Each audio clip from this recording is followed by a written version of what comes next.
Assalamualaikum warahmatullahi wabarakatuh. Semangat pagi dan salam sejahtera untuk kita semua. Anak-anakku, peserta didik SMA dan Madrasah Aliyah di seluruh wilayah Nusantara yang berbahagia. Berjumpa kembali dengan Pak Sodeli dalam pembelajaran Pendidikan Pancasila dan Kewarganegaraan dengan tema peran lembaga penegak hukum dalam menjamin keadilan dan kedamaian. Ini adalah materi lanjutan dari pertemuan sebelumnya di bab 2, yaitu tentang pelindungan dan penegakan hukum di Indonesia. Pada minggu yang lalu kalian sudah belajar tentang hakikat pelindungan hukum.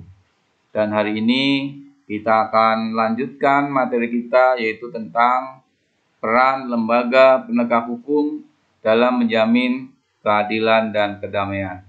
Namun ada baiknya sebagai insan yang beragama, mari kita awali kegiatan pembelajaran kali ini dengan berdoa menurut agama dan keyakinan kita masing-masing.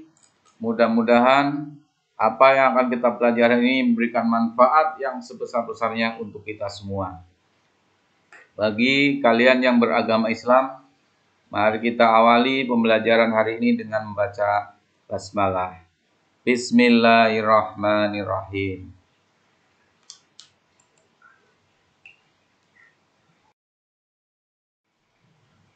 Anak-anakku sekalian, sebagaimana biasanya sebelum belajar, kita akan bacakan mutiara untukmu.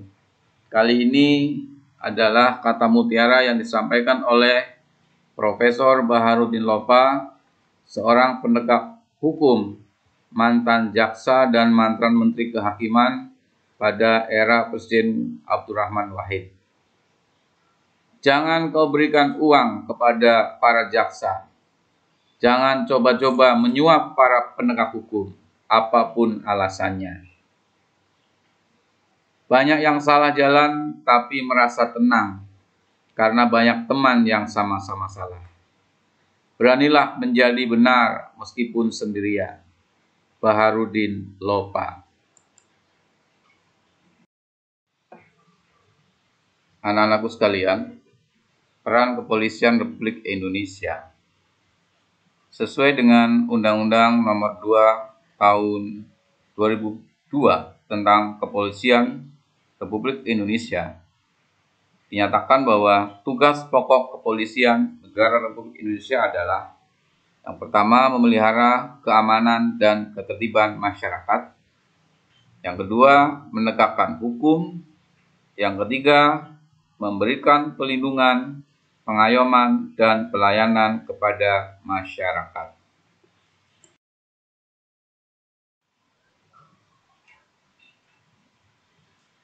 Anak-anakku yang berbahagia, selain memiliki tugas, Kepolisian Republik Indonesia juga memiliki kewenangan sebagaimana diatur di dalam Pasal 16 Undang-Undang Nomor 2 Tahun 2002. Yang pertama adalah melakukan penangkapan, penahanan, penggeledahan, dan penyitaan.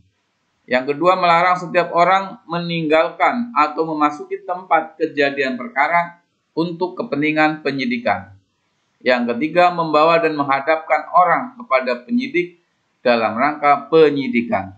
Yang keempat, menyuruh berhenti orang yang dicurigai dan menanyakan serta memeriksa tanda pengenal diri.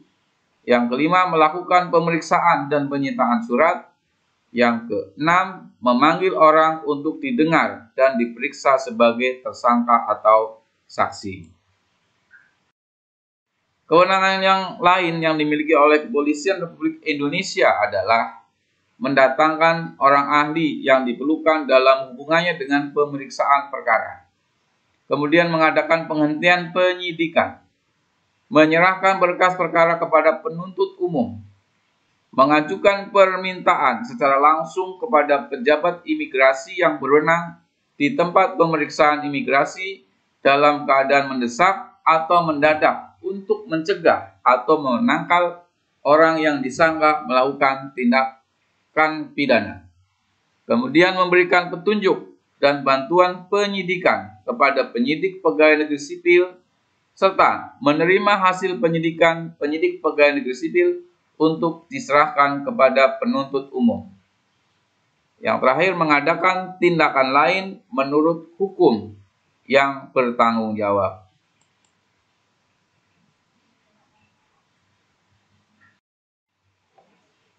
Anak-anakku sekalian, kita lanjutkan. Yang kedua adalah peran Kejaksaan Republik Indonesia. Kejaksaan Republik Indonesia adalah lembaga yang melaksanakan kekuasaan negara, khususnya di bidang penuntutan.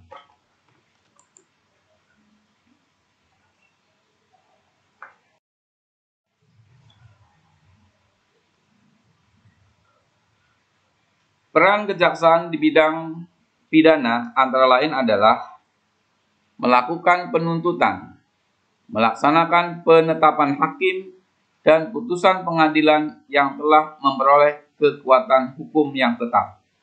Yang ketiga, melakukan pengawasan terhadap pelaksanaan putusan pidana masyarakat, putusan pidana, pengawasan, dan keputusan lepas bersyarat. Yang keempat, melakukan penyidikan terhadap tindak pidana tertentu berdasarkan undang-undang. Yang kelima, melengkapi berkas perkara tertentu dan untuk itu dapat melakukan pemeriksaan tambahan sebelum dilimpahkan ke pengadilan yang dalam pelaksanaannya dikoordinasikan dengan penyidik.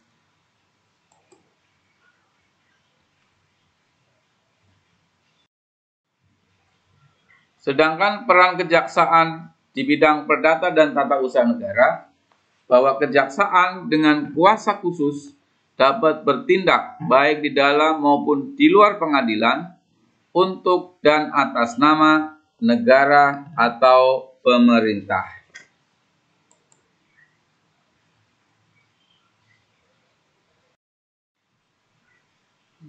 Peran kejaksaan di bidang ketertiban dan ketentraman umum antara lain, yang pertama, peningkatan kesadaran hukum masyarakat. Yang kedua, pengamanan kebijakan penegakan hukum. Yang ketiga, pengawasan peredaran barang cetakan. Yang keempat, pengawasan aliran kepercayaan yang dapat membahayakan masyarakat dan negara. Yang kelima, pencegahan penyalahgunaan dan atau penodaan agama. Dan yang keenam, penelitian dan pengembangan hukum serta statistik kriminal. Anak-anakku, selanjutnya kita akan lihat peran hakim sebagai pelaksana kekuasaan kehakiman. Dalam Undang-Undang Republik Indonesia Nomor 48 Tahun 2009 tentang kekuasaan kehakiman, yang merupakan penyempurnaan dari Undang-Undang Republik Indonesia Nomor 4 Tahun 2004 tentang kekuasaan kehakiman. Bahwa kekuasaan kehakiman di Indonesia dilakukan oleh Mahkamah Agung. Badan peradilan yang berada di bawah Mahkamah Agung meliputi badan peradilan yang berada di lingkungan peradilan umum, peradilan agama, peradilan militer, peradilan tata usaha negara, serta oleh sebuah mahkamah konstitusi. Klasifikasi hakim di dalam undang-undang tersebut, yang pertama adalah hakim pada Mahkamah Agung yang disebut dengan istilah hakim agung. Yang kedua, hakim pada peradilan yang berada di bawah Mahkamah Agung, yaitu dalam lingkungan peradilan umum, lingkungan peradilan agama, lingkungan peradilan militer, lingkungan peradilan tata usaha negara, dan hakim pada pengadilan khusus yang berada dalam lingkungan peradilan tersebut. Yang ketiga adalah hakim pada Mahkamah Konstitusi yang disebut dengan hakim konstitusi. Anak-anakku, pelajar hebat yang Bapak banggakan, kita lanjutkan yang keempat adalah peran advokat atau pengacara dalam penegakan hukum. Pengacara adalah orang yang diberi kuasa untuk memberi bantuan di bidang hukum, baik perdata atau pidana, kepada yang memerlukannya, baik berupa nasihat, konsultasi, maupun bantuan hukum aktif, baik di dalam maupun di luar pengadilan, dengan jalan mewakili, mendampingi, membela, dan melakukan tindakan hukum lain untuk kepentingan hukum para pengguna jasanya.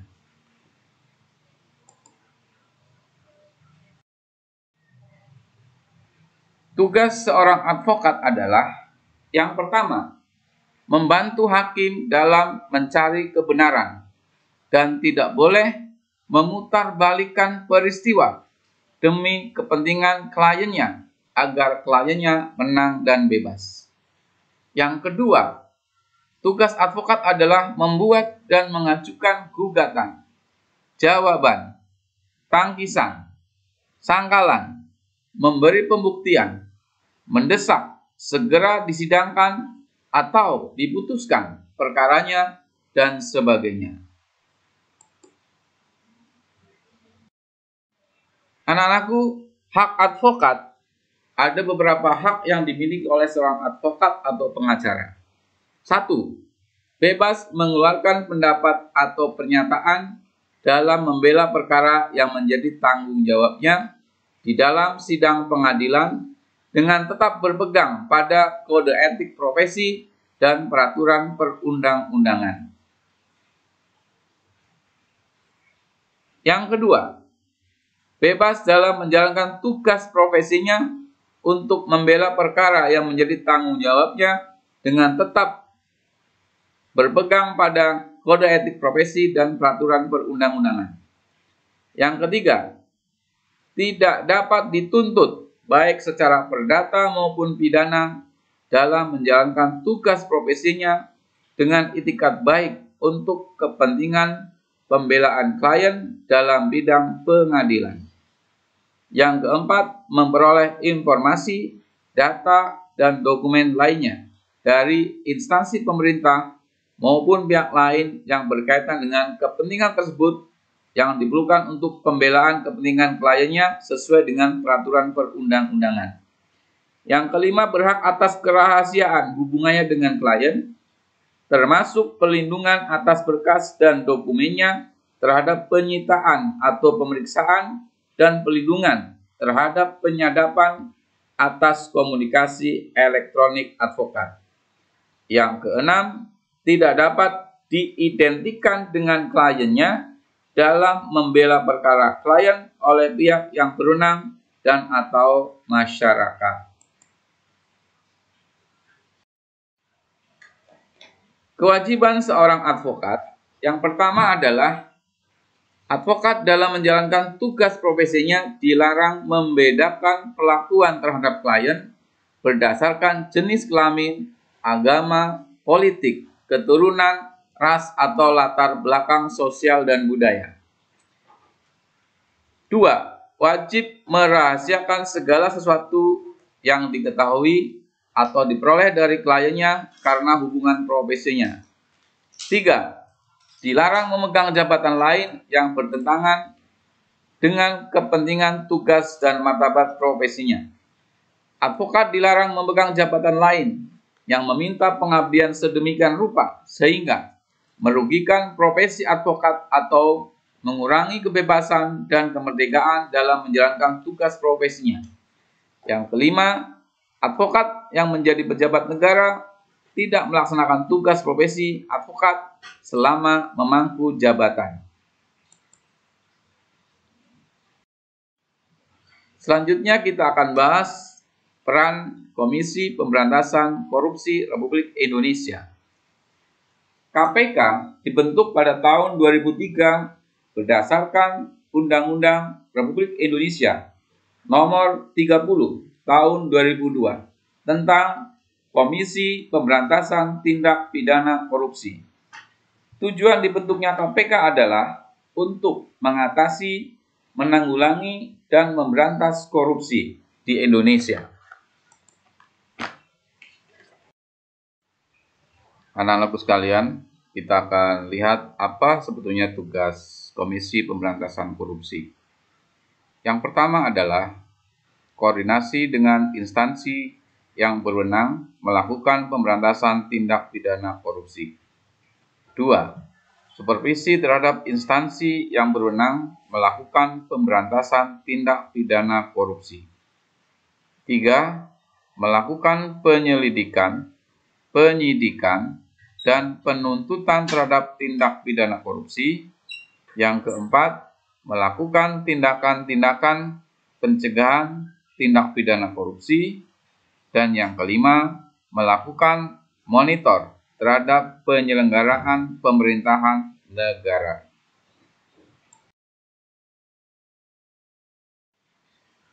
Dalam melaksanakan tugas, KPK berwenang 1. Mengkoordinasikan penyidikan, dan penuntutan tindak pidana korupsi. Yang kedua, menetapkan sistem pelaporan dalam kegiatan pemberantasan tindak pidana korupsi.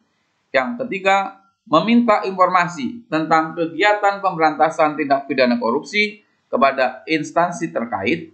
Yang keempat, melaksanakan dengar pendapat atau pertemuan dengan instansi yang berwenang melakukan pemberantasan tindak pidana korupsi. Dan yang kelima, meminta laporan instansi terkait mengenai pencegahan tindak pidana korupsi. Aku yang berbahagia, asas Komisi Pemberantasan Korupsi dalam menjalankan tugas dan wewenangnya ada 5 asas yang harus dipegang oleh KPK. Yang pertama adalah kepastian hukum, yaitu asas dalam negara hukum yang mengutamakan landasan peraturan perundang-undangan, kepatutan dan keadilan dalam setiap kebijakan menjalankan tugas dan wewenang KPK. Yang kedua adalah keterbukaan, yaitu asas yang membuka diri terhadap hak masyarakat untuk memperoleh informasi yang benar, jujur, dan tidak diskriminatif tentang kinerja KPK dalam menjalankan tugas dan fungsinya. Yang ketiga adalah akuntabilitas, yaitu asas yang menentukan bahwa setiap kegiatan dan hasil akhir kegiatan KPK harus dapat dipertanggungjawabkan kepada masyarakat atau rakyat sebagai pemegang kedaulatan tertinggi negara sesuai dengan peraturan perundang-undangan yang berlaku. Yang keempat, asas kepentingan umum, yaitu asas yang mendahulukan kesejahteraan umum dengan cara yang aspiratif, akomodatif, dan selektif. Dan yang terakhir adalah asas proporsionalitas, yaitu asas yang mengutamakan keseimbangan antara tugas, wewenang, tanggung jawab, dan kewajiban KPK. Demikianlah anak-anakku sekalian, penjelasan singkat tentang peranan lembaga penegak hukum dalam menjamin keadilan dan kedamaian. Semoga materi singkat ini dapat menambah wawasan pengetahuan kalian di dalam memahami tugas dan peran lembaga-lembaga negara penegak hukum sebagaimana yang sudah dijelaskan. Akhirnya, marilah kita sama-sama menjaga agar hukum di negara ini dapat ditegakkan dan dapat memiliki kewibawaan sehingga seluruh warga negara, warga masyarakat patuh dan taat kepada hukum tanpa pandang bulu, tanpa diskriminasi. Akhirnya marilah anak-anakku sekalian, mari kita tutup pembelajaran hari ini dengan berdoa menurut ajaran agama dan keyakinan kita masing-masing. Bagi yang beragama Islam, mari kita akhiri dengan membaca hamdalah. Alhamdulillahirabbil alamin. Dan jangan lupa anak-anak sekalian, like dan komen video singkat ini sehingga kami dapat selalu untuk membuat video-video yang lain untuk membantu pembelajaran kalian. Terima kasih. Assalamualaikum warahmatullahi wabarakatuh.